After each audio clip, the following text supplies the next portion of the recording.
Report to the Okay, it's recording to the cloud. Hi, everyone. Hello. Hello. I am so excited that my book exists. It's out in the world, Stopping with the Stars with Vincent Price. It is full of incredible movie stars and their favourite recipes. Some famous, some not so famous. But here's a few recipes. And it was very exciting to have my book launch. And lots of LWS people came, and there's some flowers behind me that they bought me. So I felt like Judy Garland, like flowers. It was so exciting. So I'm very proud of this book, and I'm going to celebrate tonight because I couldn't celebrate at the launch because I was demonstrating a cucumber crocodile, so I had to stay fairly sober. So tonight I'm celebrating with cocktails. So the first cocktail I thought I'd demonstrate is a Vincent Price pink tonic. Now, Vincent Price actually was the spokesperson for Angostura bitters. Oh. Now, most people will have a bottle of Angostura bitters in their cocktail cabinet. It sort of sits at the back there and you know, you forget what you got it for. But Vincent Price has several cocktails involving Angostura bitters. So, first of all, I'm going to make a pink Vincent Price pink tonic. You can use gin or vodka for this. So I am going for gin. And this is my friends and relations cocktail measure. So this end is for your relations and this end is for your friends. It says it on it, friends and relations. So because I'm making 3 alcoholic cocktails this evening, I'm just going to do a relations, a little one. So up to you whether you go for a friends or relations. So gin. This is a really nice, easy cocktail because basically it's a gin and tonic with Angostura bitters added. So tonic, and it goes. I have quite a lot of nice glasses that I've picked up in charity shops, you know, for my cocktails. So gin, tonic, and a few dashes of Angostura bitters, and that is a Vincent Price pink tonic. So the Angostura bitters, when that all mixes down, make a lovely pink cocktail. Ice, of course, in there. So the trend for cocktails named after movie stars started in the early 1900s. The first one I know of is in this cocktail book, and it was called the Hanky Panky. I love cocktail names. The Hanky Panky was made for Charles Hawtrey, and it was made by the first female bartender of the Savoy Cocktail Club in London. So some of you will know the Savoy Cocktail Club. This is a first edition of the Savoy Cocktail book. Wow. This is the most valuable thing I own. I looked it up on ABE Books today. It's published in 1930, and for a first edition, you would have to pay over £1,000. Wow. So this is the most valuable thing in my house. It is absolutely beautiful. It's got all these incredible illustrations. There's a butler bringing a cocktail to someone in bed. It's absolutely gorgeous. You know, not every page is illustrated, but every time you find one, you're like, wow, that's gorgeous. Yeah. So this was published in 1930, and this has got 2 Douglas Fairbanks cocktails in. So Douglas Fairbanks was very big at that time, kind of swashbuckling hero type. So there's a couple of his cocktails in there. I'm not going to demonstrate those today. I just wanted to show you this beautiful, beautiful book. Put that over there. So the first cocktail I want to talk about is the Mary Astor Painless Anesthetic. What a great name for a cocktail. When I put my back out a couple of years ago, I went to see a really good chiropractor, and she said, housework, no, alcohol, yes.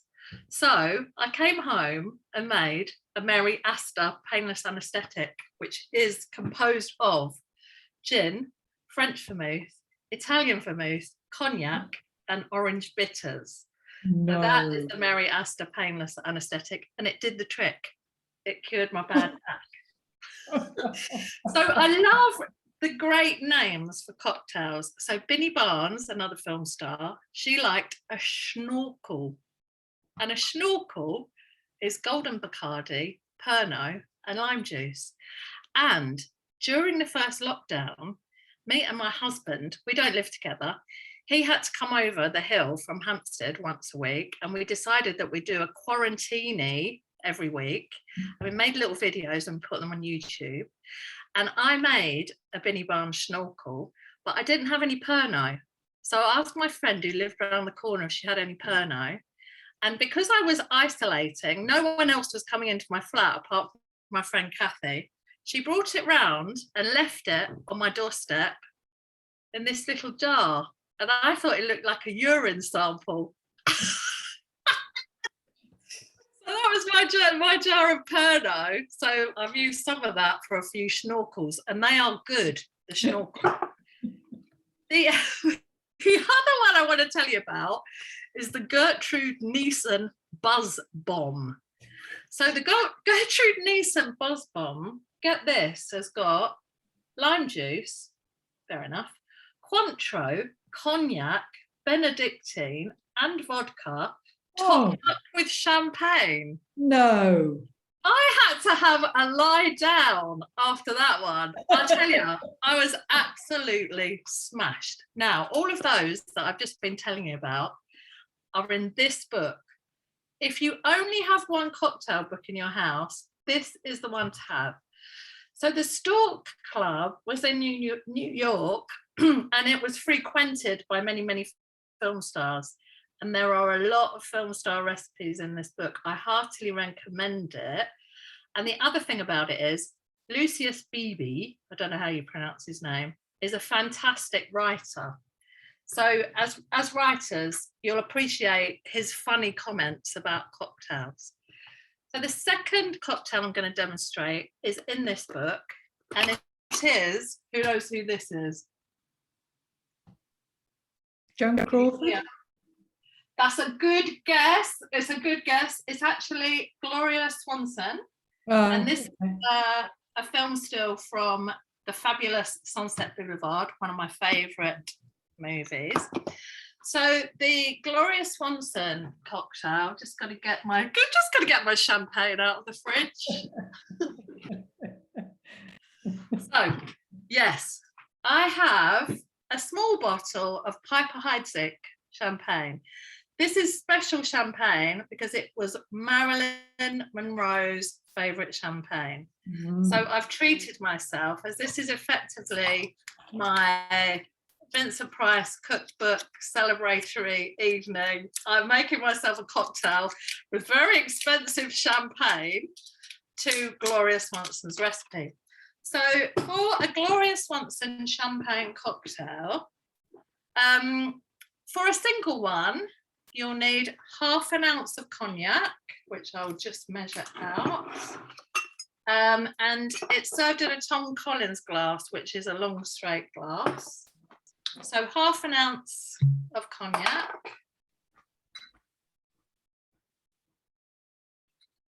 And then you add the champagne to that. So I'm going to pop that.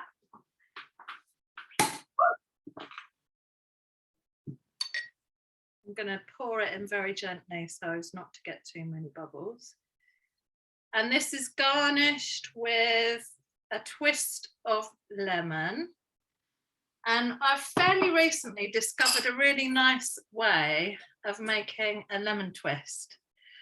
So you peel a piece of lemon rind as long as you can from a lemon, so kind of go around the outside, then slice a very thin slice, and then wind it around a knitting needle or a skewer or something like that. And you make a nice little lemon twist, and it looks nice in the glass. I'm going to add that to my Gloria Swanson champagne cocktail. cheers. Cheers. This is my celebratory champagne for my book launch. And something I wanted to point out about the Gloria Swanson champagne cocktail, as it appears in the Stork Club book. This is a noon drink. It's a drink for noon, a lunchtime beverage. Brilliant.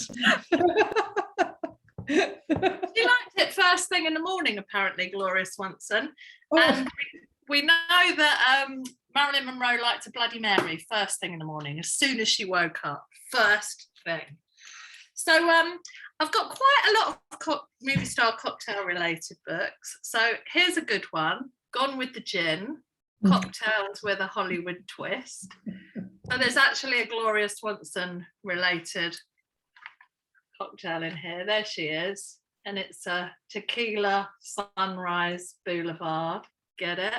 So this is a fun book, and it's got lots of great cocktails in it. But my favorite of those kinds of books is this, Hollywood Cocktails. Now, I used to work for the Cabal collection. It's an amazing collection of movie star publicity stills. And basically, the people that put this together have looked at loads of movies and worked out what they're actually drinking. I think that's Frank Sinatra. Not sure who that is with him. Rita Hayworth. There you go. So this is a really good book if you can get hold of it as a gift, you know, because it's quite glamorous. So I do recommend that.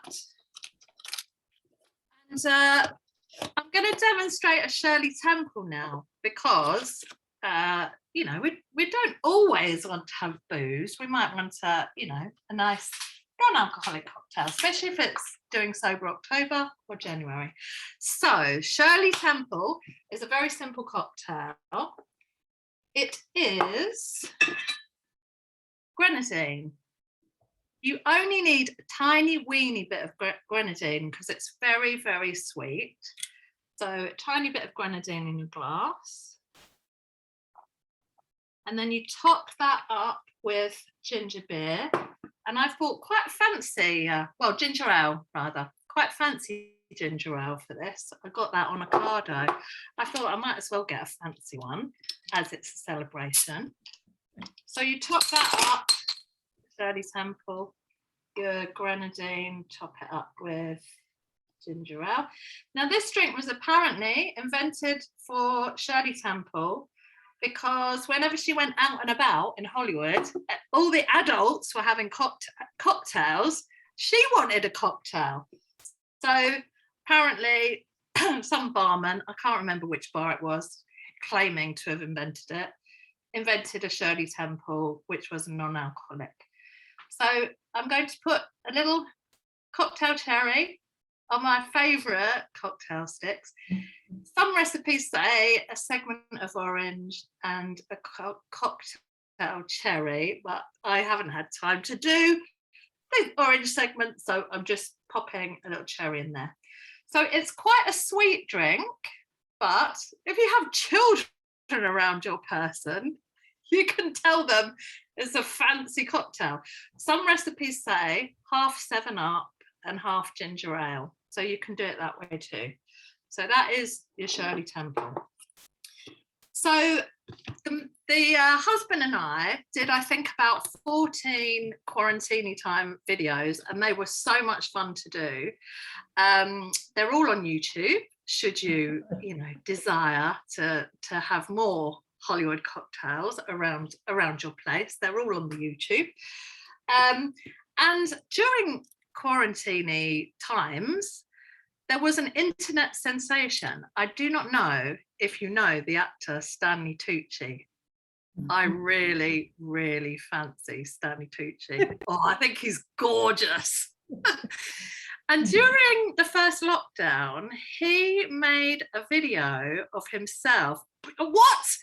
Parole, you bumped into him in bars. Oh my God. I would have been so starstruck. He's like my absolute, he's the only living actor I fancy. I don't think I realised who he was, and I was pointing him out because he had an American accent. And he was in my coffee shop, and then I felt embarrassed because I thought he thought I was like stalking him, and I wasn't. I would have been. I think he's absolutely gorgeous. See, Yul Brynner is my favourite actor, and he is a baldy man, and so is Stanley Tucci, obviously. So there's something about it. For me, my husband's got a nice head of hair, but that's nice for him, but not so nice for me, is it? Anyway, Stanley Tucci made a video of him. Well, his wife was filming it, and he was demonstrating how to make a Negroni, because Stanley Tucci is Italian-American, and, you know, Negroni is very sort of traditional Italian cocktail, sort of like an aperitif cocktail. And he did this video of him making a Negroni, and it is so sexy. It's so sexy. You must watch it. After this, go straight to YouTube and watch Stanley Tucci making a Negroni. It's so good. So I quite got into Negronis over the lockdown, and it's quite a simple drink. There's a lot of argument about the ratios, you know. So this is how Stanley makes his. So you need a cocktail shaker for this one. This was a housewarming present when I moved into my flat. How gorgeous is that? It's like a little it's a little penguin. Right, so I'm going to get some ice out. So you do need ice for a nice Negroni. I should have got this out before so that it warmed up a bit so I could get it out. So Stanley's version of the Negroni is a double measure of gin. I don't know if anyone's cooking along with me, making any cocktails. Parul looks like she's making one. I don't know which one. Double measure of gin, 1 measure of sweet vermouth, and that's the red one, and 1 measure of Campari. So I've got all those.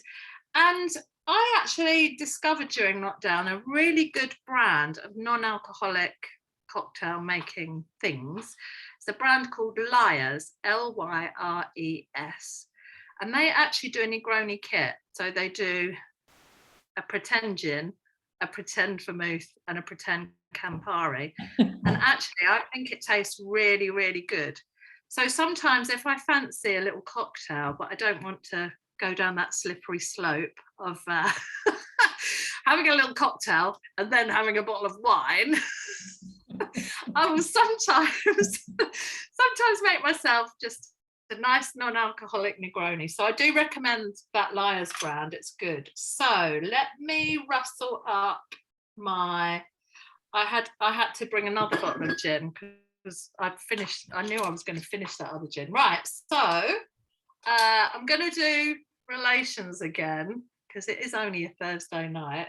After you lot have gone, I've got to drink all day. So, I'm going to do 2 measures of gin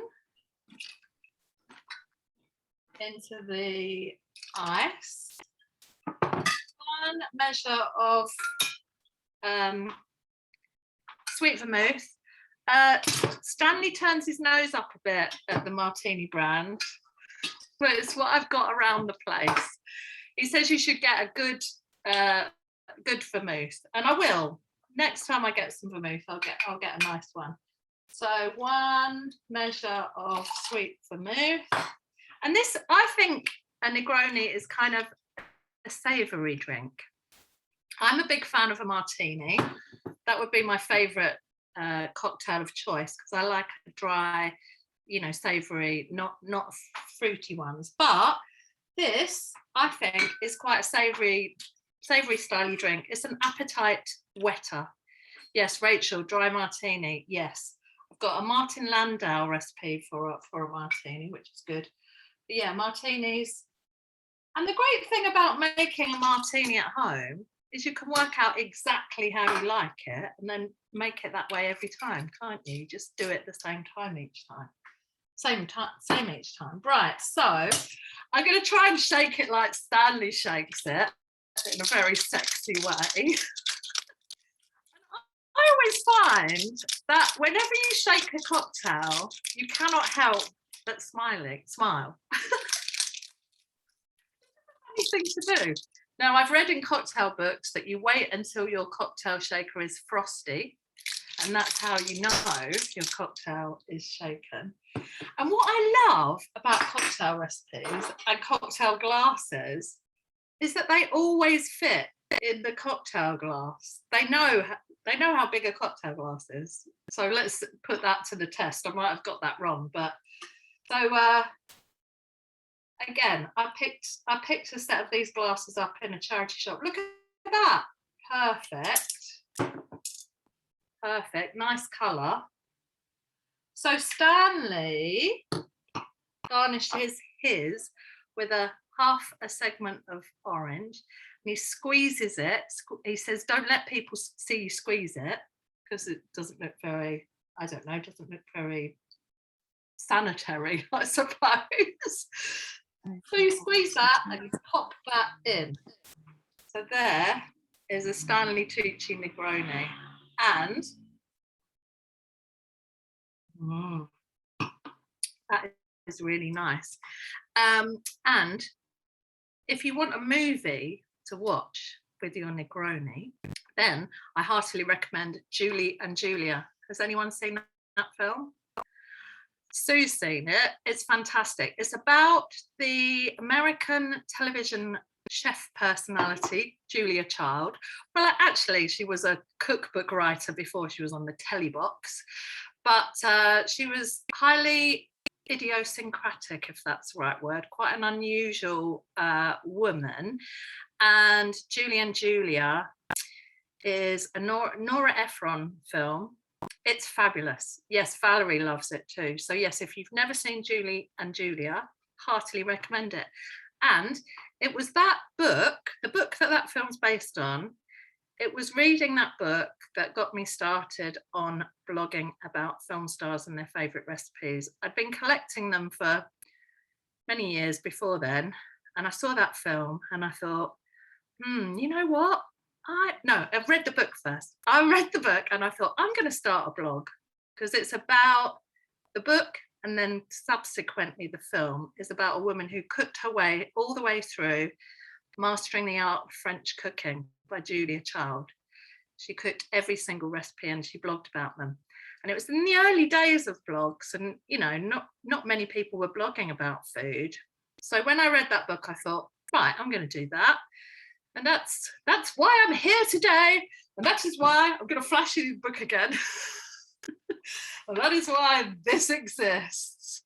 I'm so proud of my book. There's cocktail recipes in here. Yay, Rachel's got her copy. Hey, look, Rachel, the flowers are on the window ledge. Look, can you see them? Oh, it was so lovely having so many LWS people there. And I said earlier, when you gave me those flowers, I felt like Judy Garland about to go on stage. And as I was saying earlier, I didn't get too drunk at the book launch because I was making a cucumber crocodile. So I thought I'd make one for you guys. There he is. So, if you're having a few cocktails, you've got to have something to nibble on, haven't you? So here's my cucumber crocodile. He's got little, oh yes, make yours on Sunday. I'm running a competition, folks. There are prizes to be had. I should have had my Vincent Price finger puppet handy to show you. It's really brilliant. So yeah, all you need to do is make one of these fellas and send me a photo. Close-up peas of the expert crock. Okay, so I've got pickled onions and cheese. I've got gherkins and cheese. And I have, of course, in an homage to Abigail's party, got cheesy pineapple-y bits. Anyone want another cheesy pineapple-y bit? Or something like that. But yeah, look. I usually use stuffed olives for the eyes, but I can't get the lid off my jar of stuffed olives. So I've had to use black ones. It hasn't really got any back legs, but that doesn't matter. Cheese and pineapples, classic combination. But really, you can go freestyle and decide whatever you want to put on your cucumber crocodile. I've had a few entries for the competition. A guy in New Orleans sent me a brilliant photo of his, and he had okra legs. He'd made little legs from okra. I thought that was a good idea. And then someone else had made one, and she'd used little mozzarella balls and slices of radish and blueberries. I thought that was super inventive to put on your cucumber crocodile. I've got another book that I'll be looking at tomorrow, How to Cure a Hangover. This is again photographs from the Cabell collection. This is a great little book. They've colorized classic scenes from classic movies, all booze related. It's a cocktail book. These ladies have had a big night out by the look of them. So yeah, there are a lot of movie related cocktails, and I just love it. I love it. And as I was saying, I don't know if everyone was here at the beginning. I don't know if you were here, Rachel. This is, if you only have one cocktail book in your house, this is the one, the Stork Club Bar book. The guy that wrote it is very funny. I'll tell you what he says about the schnorkel. That made me laugh when I looked at it earlier. So this is a recipe called the schnorkel, which is favoured by Binny Barnes, Golden Bacardi, Pernod and lime. Like the submarine for which the drink is named, you'll be submerged in no time, and perhaps going backward to find out where you've been. It's a very good read. And I did bring one more book to show in case Victoria Spooner was here. It's Booze and Vinyl. And this is actually a really nice book because it kind of pairs cocktails with albums. So this is the Velvet Underground, Moonlight Cocktail, Milk Punch.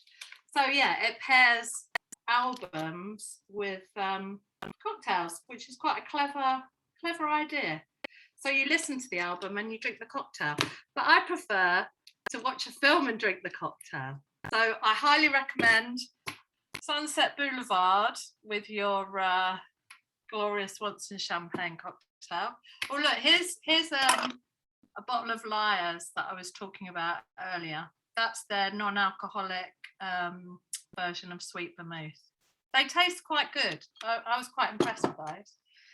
So have I demonstrated all the ones I said I was going to do? I can't remember. There's a lot of cocktails hanging around here, so I think I have. What did you make, Parul? Did you make one? I saw you rustling something up in secret. Yeah, no, sorry, I'm actually just, I don't, my bar is very empty. I only have gin and tonic, pretty much. Just, well, get some Angostura bitters, then it can be a Vincent Price pink tonic. Yeah, I need to stock up. This is the brand I was talking about, Liars, Lyres. They do a whiskey. I've got that.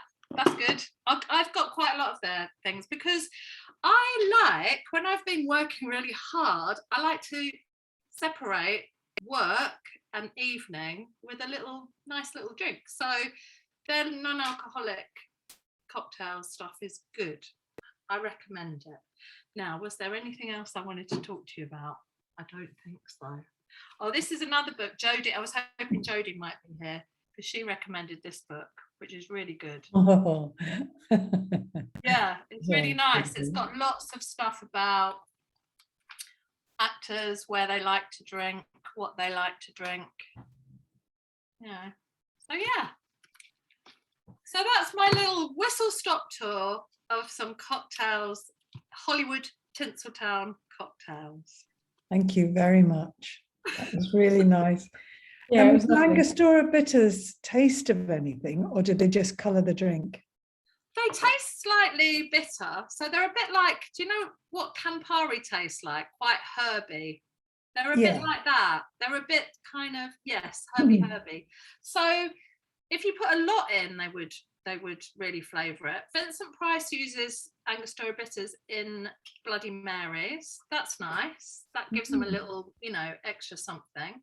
Yeah. And he also uses them in cooking. So these adverts that he did for Angostura bitters, they have recipes for food and recipes for cocktails. So in the back of the book, my co-writer Peter has put some in. So yeah, I've made his Chinese chicken. That was good. I haven't made pork chop dinner in a pot yet, but I might do. Unwealthy Wellington. Crazy. Vincent was the spokesperson for the Californian Wine Association, as well as Angostura bitters. He did lots of adverts. He also did adverts for Hayward's pickled onions, which is good. I think he'd do anything that they paid him for, really. Yeah. I thought pickled onions were very English. Maybe. Yeah, but it is an English advert because he was here in the 70s. So he made a TV series called Cooking Pricewise. Rachel saw a couple of them at the launch and they were bonkers, weren't they? Do you know, they're actually incredible. I mean, they're totally bonkers. Like all cooking from the 70s is off the scale. And like proper like ham hock where they're like cutting the rind off it, you know, like probably like nobody would do it now.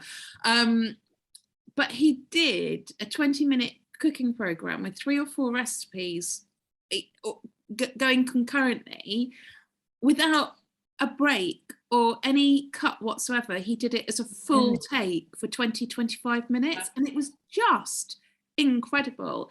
And he does this little and somebody, and I think Peter said to Victoria Price, who's Vincent Price's daughter, was that a kind of tick of his? And she said, I think he was really nervous because, you know, he's an actor but not a chef, and he's properly making pastry and beating eggs. And I mean, what was the one where he made and he cooked, it was the salad dressing where it was he had 2 types of vinegar and an egg, and then he'd cooked bacon and he'd kept all the congealed bacon fat, and then he tipped the whole thing into the frying pan with the bacon fat for like to add the oil, and you were just like, it's delicious.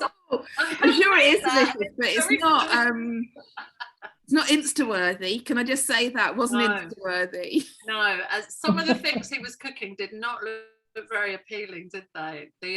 As you said. It was that proper, like I suppose it's that beginning of experimentation with different flavors, you know, like going from that real bland meat and 2 veg and kind of like there was that, or there was not microwave meals, but you know, ready meals, and there was very little in between. It was fascinating, and they were truly bonkers. He really wanted to encourage British cooks to be more experimental, and he said he wanted people to travel the world via their cooker, basically. So he was sharing a lot of recipes from all around the world in that TV series, and there's a book to go with it. I should have had it handy, Cooking Pricewise. And yeah, he's basically saying, you know, try these exotic things. And I remember in the 70s, I remember my mum was very traditional cook, and you know, when she decided to try chili con carne, I was like, very exciting. I remember my mum buying olive oil from the chemist because you couldn't get olive oil in the supermarket because it's what you'd use to clean your ears out with. Yeah. And my mum and dad were in the theatre, so they were all a bit kind of like alternative and, you know, and kind of a bit wild. They used garlic in their cooking. And yeah, mum used to buy these little things of olive oil to cook with. And then we had pasta in this long blue packaging. It was imported Italian pasta, but it was like this big, you know. But I do remember my mum getting like tiny vials of olive oil because you didn't buy it. It wasn't in the supermarket. No, only in a chemist. Yeah. I remember that. And also for my generation, you know, when people used to say, well, you cook in olive oil, used to think, no, you do. You don't. You clean your ears out with it. I mean, it was quite. Yeah. I mean, I kind of was in that transitional time where, yes, I accepted that, but my mother went, "Oh, we're not cooking in that," you know, foreign muck as far as she was concerned. I mean, My nan, to her dying day, didn't let a piece of garlic pass her lips.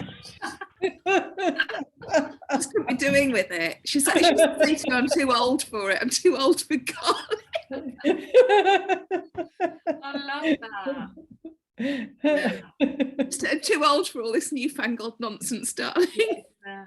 But then my dad had Elizabeth David, and I always remember he was really into Elizabeth David, that very kind of like pared back, like his Elizabeth David's bloody way of making scrambled eggs was the only way that anybody could ever make scrambled eggs in our house, you know. Marlena Dietrich, she's got a theory. Yeah, She makes hers with a fork in a frying pan. does she? Yeah, but like I think Elizabeth David half mixes them, so they're not fully combined, but they're still like white and yolk showing. Yeah. And I'm like, then you tip it in a pan and turn it round anyway. And I'm bit finicky. But anyway, Elizabeth David was a big like, and Delia's cookbooks. Yeah. Oh, yeah. Delia's brilliant. One is fun. When I moved into the Palace of Solitude, which you see behind me here, I bought myself a copy of One is Fun because I was cooking for myself, basically. And it's brilliant. It's great. I like that idea of making yourself something special. And actually, my favourite Vincent Price recipe is chicken in a pineapple. You serve yourself. It's a serves one recipe. You get a whole pineapple and you warm it. You scrape out the insides and you warm it up. Then you put this chicken mixture inside, and the warm pineapple flavour infuses into the chicken. But how brilliant to sit yourself down as a spinster and take the lid off a pineapple for yourself and have a meal eating a chicken thing out of pineapple. Nice. I can always remember my sister had One is Fun, and when she moved, when she had a baby at the age of 40, and because she'd met this guy and they got married, but they still lived separately, and I moved her from Leeds to Derby to live with him, and what she threw out was One is Fun. Oh. Because she was moving in with someone. Yeah. That's a statement, isn't it? I know. I've used it in a story because I thought that was a real statement. That's great, isn't it? That's a show of confidence. Yes. The relationship's going to work if you get rid of your One is Fun. I still got mine. I'm taking no chances. I'm not going to my One is Fun. Look at I Jenny. don't either because how lovely. no. Not going to be in a very good state tomorrow for the Friday Goldies. We'd be glad to see you. You'd be sinking down below the horizon. I'll have a face mask on or something. But, yeah. What did you throw out? Oh, KK. There's a book called One is Fun, written by Delia Smith, who's a very well-known UK. She was a TV chef, but most known for TV stuff here. And she wrote a great book called One is Fun, which is recipes for one person. And her theory was, just because you're living on your own doesn't mean you can't cook nice things for yourself. I must admit that I was single for 8 years living here on my own, and I did cook a lot, but sometimes I felt like someone in a Barbara Pym story. Do you know Barbara Pym? Yeah. Like going to the fishmonger and buying one small piece of fish and then a potato. That you have to kind of boost yourself up and think, no, I'm going to make myself something nice to eat, and I think it's a good thing to do. Yeah, I was thinking of writing a book called Miss Dine Alone, because I got a little pamphlet called Dining Alone, in the olden days. You should speak to Nicola. Like Nicola and I had quite a long chat about this, because she's she writes about Oh, single yeah. supplement, Yeah. and I find this like my kids just came back. That's why I was a bit late coming on. But I've been on my I've been on my own this week, and I'll be on my own a bit next week as well. And like even packets of pasta, like gnocchi, is a 2-person serving. Like everything that you buy Everything's for two. is 2 people servings, and Yeah. so then you either have to eat gnocchi for like, and I actually find those packets aren't 2; they're like 4, because I add a lot of beans and stuff in as well. Yeah. So then you end up, if it's fresh, you end up having to have it like 4 nights. 4 nights in a row. I know. But it's just not like like even getting like lots of portions of stuff that you buy is not single portion. Like fish comes in a 2 thing of fish, and it's just really interesting. If you are, I think you should what's that, gnocchi? This is exactly what you're saying, Rachel. Yeah. I bought a 2-person bag of fresh penne pasta to make a Cape Mulgrew vodka and tomato pasta dish. It was masses. That was obviously enough for 4 people. So I've had to freeze 2 portions of fresh pasta. Yeah, I mean a gnocchi, and not to get too technical, but a Tesco's gnocchi lasts me for 4 meals, not 2 as it should on the packet, because I'm really careful about eating lots of fresh fruit and vegetables, and I add a lot of pulses in as well. So you ought to speak, well, not you ought to speak to Nicholas Lawson if you are interested in doing something, even I will, actually. I will, because it would be lovely if you put something in Nicola's like newsletter of like, you know, even it's like once a month of like single, because like you were saying about the cocktails that are, I never knew that cocktail measurements were to fit certain glasses. That like blew my mind, actually, if I'm being honest. Because I've always thought in cocktail bars, how do they make just enough to like, it didn't ever occur to me that but that was the point of the measuring. And I've always been like, look at that, they do that. And then it's like, cool. And now I know it's because it's the actual recipe. But wouldn't it be I think this is a 3-ounce glass. So this is like a standard sort of martini glass. Yeah. So that Negroni is 2 ounces of gin and 1 ounce of vermouth and 1 ounce of Campari. Therefore, it fits in a 4-ounce glass. I just never knew that. I never knew that. I always just thought they winged it and somehow perfectly they got into the glass. It's like, Rachel, I thought you were like on it. But wouldn't it be lovely if you did like a single portion recipe for people who are like, because all recipes are like 4 people or for 2 people. I could do star-spangled meals for 1, because I like the idea of, that's why when I was single for all that time, I used to come home from work on a Friday and I wouldn't see anyone until Monday morning. So I would come home from work on a Friday and I would make myself a cocktail, because I was like, you know, I'm going to be on my own all weekend. I'm going to start the weekend with a bang. And it's a bit like that, making yourself something really nice to eat. Yeah. You know, treating yourself nicely. Yeah. Nicola and I we're always batch cooking, you know, like, and then you have got loads of stuff in the freezer that quite frankly you just don't fancy. Anyway, so it might be worth having, if you're thinking about it, I think Nicola would be a really good person to touch base with, because she's got a whole community of single people who aren't catered for, quite frankly. Yeah. It's a good idea. And see, I'm either cooking for like 800 people or me. There's still famine in this house. And literally, I've normally got at least 7 or 8 people to cook for, or there's just me. And actually, when I'm writing, I do really simple stuff, because like it's, you know, my luxury is not having to cook for 8 people and being able to boil some gnocchi, and that's it. Yeah.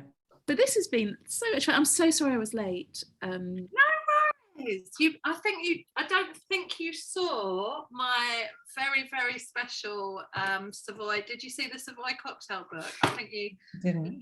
oh no, that's not it. That's not it. Where's my Savoy? Where is my Savoy? Well, it's been stolen. This is the most valuable thing I own. It's an original first edition of the Savoy cocktail Oh my book. goodness. And it's absolutely beautiful. It's got all Oh these my gorgeous. goodness. So it's published in 1930, and an ex-boyfriend gave it to me, but I don't think he had any idea how much it was worth. I looked it up on ABE Books today, and for a first edition, you'd have to pay at least £1,000. More if it was in good condition. I have to admit that because I use it, it's not in perfect condition because I use it because I like making. That's what books are for, you know. I just know, you've got to use them, haven't you? I like this one. I showed this earlier. This is a butler bringing. I think he's bringing him a cocktail because he's got a cold. So he's bringing him a nice cocktail. I love it. I love this kind of the 1930s is actually my favourite era for films. we should cocktails, everything. You should definitely come and speak to the Hislit group because Kat's writing in the 1930s and 40s, and we're thinking about maybe doing something weekendy, like not doing the time traveler hours, but try and do something like April, May, but weekendy, and we could do an hour of like Hislit drinks and stuff like that. Yeah, I'd totally be up for that. Totally be up for that. It'd be lovely, maybe, but we have got quite a few World War II writers in Hislit, and I think it'd be lovely to do some 30s and 40s, Yeah, like some really authentic. Because one of the things I really do struggle with is like food and drink writing, because actually it's such an academic subject in its own right, and you know, I like for 1940 stuff I could just about like remember what my nan had and stuff like that, but actually to have something that's a little bit more specialized and you would only know if you really knew the period, yeah, can really elevate. When I started writing about movie stars and their favorite recipes, I was really into the 20s. I wrote a book about the 1920s way back, so 20s was really my era. So that was 20s and 30s was the big era for movie stars sharing their favorite recipes. So I've got a lot of food stuff around that time. But it's really interesting because some stars were sharing recipes that were really fancy, you know, like lobster. Well, they seem fancy to us now, but someone said to me, well, you know, some places in America, lobsters are like in big supply and they're cheap. But if you lived in the middle of America, I'm guessing in the 1930s, you either couldn't get a lobster or you'd have to pay a lot of money to get a lobster, you know, because it'd have to be transported all the way. I mean, it's fascinating. Food history is just a fascinating subject. But yeah. Well, maybe if you tell us what your kind of like a bit like Mastermind, you tell us your specialist subjects, and then we can maybe do an evening, because I'm sure the other thing is that we've got a lot of American writers who I think would really appreciate having like some British like cooking insight as well. Of course. No, I'd love that. If anybody knows about 17th century Italian, early 17th century Italian cooking, I'd be really grateful. Because at the moment, all my characters eat is mutton stew and trout stuffed with raisin. That's literally what they eat. You know what, though, Rachel? In all seriousness, if you wanted me to put you in touch with somebody who knew about food in that period, I could do it, because I'm a member of the Guild of Food Writers. I really need some help, because literally all they eat is mutton stew or trout stuffed with raisins, because that's the only two things that I know for certain that they eat. And I have a lot of food scenes. I don't know why I think because setting scenes around a table, especially in that period, is like there was a lot of stuff happened around tables. So yes, I would absolutely love to speak to a specialist, and I'll give them a credit in my book if an acknowledgement if I ever get an agent. Of course you will. My God, of course you will. No, there will definitely be someone in the guild. There are lots of food historians in the guild. I'm particularly Oh. looking at 60. It's very precise. I'll send you an email, but it's 1630s Rome specifically, because there's quite a lot of very regional variations in Italy at the time. Huge, still is. If possible, 1630s Rome. And literally, I'm only writing in 2 years, which is the other lovely thing, because I was writing across like decades before, whereas now I'm only writing in 2 years, and not a lot can change in 2 years. It can't. We'll still be wearing the same stuff. It's fine. Yeah. There's a book that I'm waiting to be published, which is all about 16th century underwear, and I can't wait for it to come out. It's weird, isn't it? I'm such a nerd. We all have our obsessions, and it's brilliant. I want you to do one of these about 16th century underwear. Honestly, I could do a whole one on pockets. On that nerdy. Because you didn't have pockets in clothes, tie pockets to all their clothes. And I'm like, if only we could just tie pockets to all our clothes now. It's like the pilgrims didn't have pockets No. in either their capes or their dresses, or their hose, and they had scrips, which were a sort of leather bag that went over their shoulder, because that's the only thing there was nothing that they could put into their clothes. So this script. No, there was a lot of I mean, I'm writing Catholics, so it's fine. Anything goes with the Catholics, but the Puritans had quite a lot of strict stuff about what they could and couldn't have. Whereas the Catholics were like, silk stockings, pockets, the works, we'll have it all. Mind you, I'm also writing about naughty cardinals, so Well, they had it all. there was a lot of naughty cardinal stuff going on as well. You're not writing in the time of Pope Joan, are you? I can't remember when she was. No, I'm Urban the Eighth. Urban. I'm that nerdy. I can tell you what the Pope is that I'm writing. Yes, no, I'll speak to Kat, and maybe we'll try and do an evening of kind of, but you like I'll write to you and you tell me all your, because if you just say like, here's all the different areas I can talk to, it gives people a real chance. And yeah, I'd love to be put in touch with somebody who specialises in food in the period, because it is, a joking aside, very tricky to authentically write scenes. The other thing is that has popped into my head is the Guildhall Library has an incredible food book collection. So anyone, this is a bit morbid, if you're in the Guild of Food Writers and you die, your cookbooks go to the Guildhall Library. I went to a fantastic evening there, and it was fascinating because they brought out all these, really historical cookbooks. So yeah, they've got a massive collection. But first thing would be to put you in touch with someone in the guild who knows about that period, and there will be somebody. I tell you what I was reading today, or I wasn't reading it, I was using it as one of my source books, but it's not actually my period. But Rose Tremaine's latest book, which is Island of Mercy, which is set in the late 1900s, but it's got crap men in it, so it's quite helpful from a character perspective, and she actually acknowledges the short life and long times of Mrs. Beeton. She a lot of her acknowledgements are that inside a Victorian home, how to be a Victorian, like the butchering art. So it there's a lot that it's just really interesting.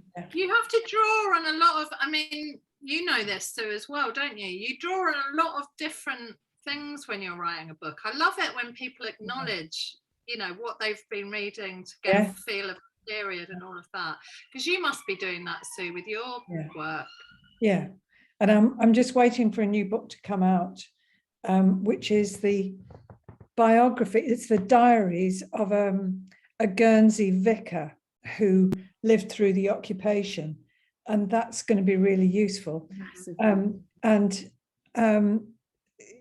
fascinatingly, it's been edited by John Nettles. Bergerac. Yeah, You know his because daughter, don't you? Is it well, you? yeah, she's a friend, and it was only when I went round there last week that she said to me, "Oh, Dad's got a new book coming out. It should have come out last year, but it's coming out on I think it's the 4th of November." And she's so I said, "Is it like Jack Boots and Jewels, which he wrote about the Jersey occupation?" And she said, "Well, he went over to Guernsey to do some research over there, and he found all these diaries lying in the archives in Guernsey. So he's picked them all up and he's edited them. So they're coming out on the 4th of November. So I've ordered from Waterstones. I've ordered that one from Waterstones." Brilliant. She said, Brilliant. "Oh, I'll get you a copy." I said, "No, don't bother. I'm going to order one. I don't, it's better that he gets the sales, really. Poor man." Orders. Poor old bugger. He's He's doing stuff like that though. That's brilliant. yeah. But she's lovely. She's very, very, very different. She's not sort of in the arts at all. She's the data protection commissioner for Guernsey now. She was Jersey and Guernsey, and they had a row, and so she's now doing Guernsey. But she's very, very, very civil justice and data protection minded, and we have a great conversation when I go and see her. Yeah. Amazing. What an amazing resource as well. Yes. I have to say that I save acknowledgements till I get to the end of the book, because quite sometimes when you feel really emotional about a book and then you read all the acknowledgements, and some acknowledgements you're like, and then other acknowledgements are like amazing. And it actually, as somebody who's just saying goodbye to Valerie. Hi, Bye, Valerie. Thanks for hanging around.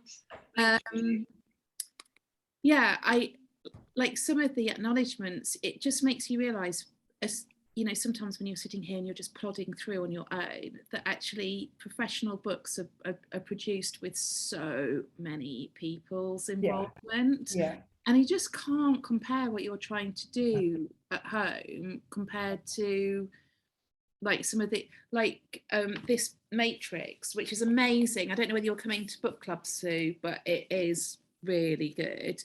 But she learnt ancient French for 2 terms because oh my God, she's a Sunday Times best-selling author. I can't even learn ordinary French. No, ancient French she learned for 2 terms, and then she had like a writers in residency here, and she stayed at a nunnery, and she's had people editing it, and I'm like, well, she's she's like a New York Times best-selling author, and she can afford to spend 4 years doing that.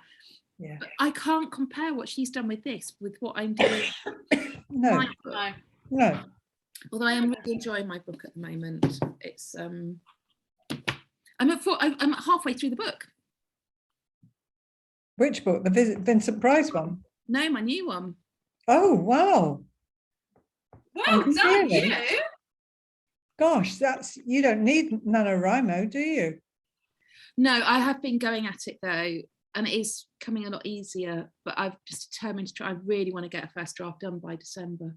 Good for you. I'm at over 40k. It's if I keep up this. But do you know what's made the big difference is this 100 days of writing, and even when I do like 400 or 500 words a day, it's so accretive. Yeah, it's good to commit to something, isn't it? Yeah, and I had a really bad week last week. I wasn't very well, and it was really difficult, and you have to be in the mood and all that kind of stuff. But I only had like 4 days off, whereas normally that would kind of really throw me off. Whereas I'm like, no, you only had 4 days. Come on, Yeah. But anyway, but you come back to it stronger. I think you come back to it with a fresh attitude. If you'd ploughed on with it, not feeling very well and really resenting what you were doing, then it wouldn't have worked. I think. To be quite honest, you can always tell when you go back and you read the writing, you're like, well, I'm really cross with my past self for leaving my future self this mess to clear up.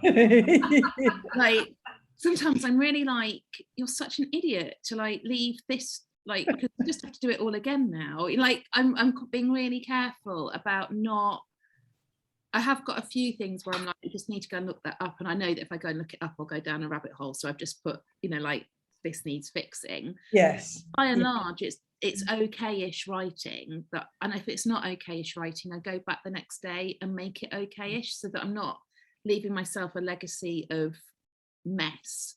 Try and sort through. But yes, Jenny, I shall drop you a line and let's do a historical. That would be so lovely. And yeah, and I'll drop you a line about getting us. I'd love to talk to a specialist. Absolutely love to talk to a specialist. Well, we can do 1930s, really. 1930s or 40s, because A, this, B, the Stork Club cookbook, I think it's 30s or 40s. Yeah. 30s and 40s is really the best. Well, we'll do that, shall we, That's the Sue? heyday, isn't it? Yeah, it's a good idea, because that's the heyday of cocktails as well. It is, Isn't it? definitely. 20s, Yeah. 30s, 40s. Morning at the Stork Club. Imagine going to the Stork Club for a Yeah, morning meal. Oh, yeah. I'll need one tomorrow morning. I'll be like, what are they having at the Stork Club? Clear their hangovers. Yeah, let's see. Bloody Mary, or a thingamy oyster. What's that thing with raw eggs? in it? Prairie oyster. Prairie oyster, yeah. Manhattan cocktail, a dry martini. Well, they're already drinking in the morning. Yeah, I of love course it. they are. Of course they mean, are. Is that world in which, I mean, it was so, like, when I was doing my research for my World War II novel, I read a lot about like the uppers and downers that movie stars were taking, and they were just like, literally, they were making films in 100 days and they didn't sleep, and then they all had these huge breakdowns because they were just on uppers and downers all the time. Yeah. And And the they kids, gave them to kids like Judy Garland and Judy Mickey Garland Jones. was given them on Terrible, set terrible. to keep going. Awful, I mean, isn't it? You know, it's just unbelievable that they were allowed to do that kind of thing. But there's no rules, the studios were king, weren't they? Well, it's like kind of an arch capitalist that everybody's just a cog in the wheel. Like, you know, we're not talking about sentient human beings. We're talking about people who've got dollar signs on their head. Yeah, yeah. Money making thing. Yeah, and you know, Judy Garland, it was a lifetime of addiction. Yes, very sad. Started on Wizard of Oz, Wizard of Oz. because I had my character taking uppers and downers. Mm. I loved her. She was like proper, like dripping with kind of sarcasm and just like, but you know, needed to keep going. Anyway, I'm afraid I need to shoot because I've got to go and phone my lovely mum. But this is. I have a cucumber crocodile to eat. Colour on it like a car bonnet. On it like a car bonnet. Come Send me your photos. That was great. Sunday. Great, Jenny. Thank you It was so much fun. Thanks for Thank coming you. along. It was great fun. It's lovely to see your two faces there. Thank you. See you, lovelies. Take it easy. Bye. Bye. Bye.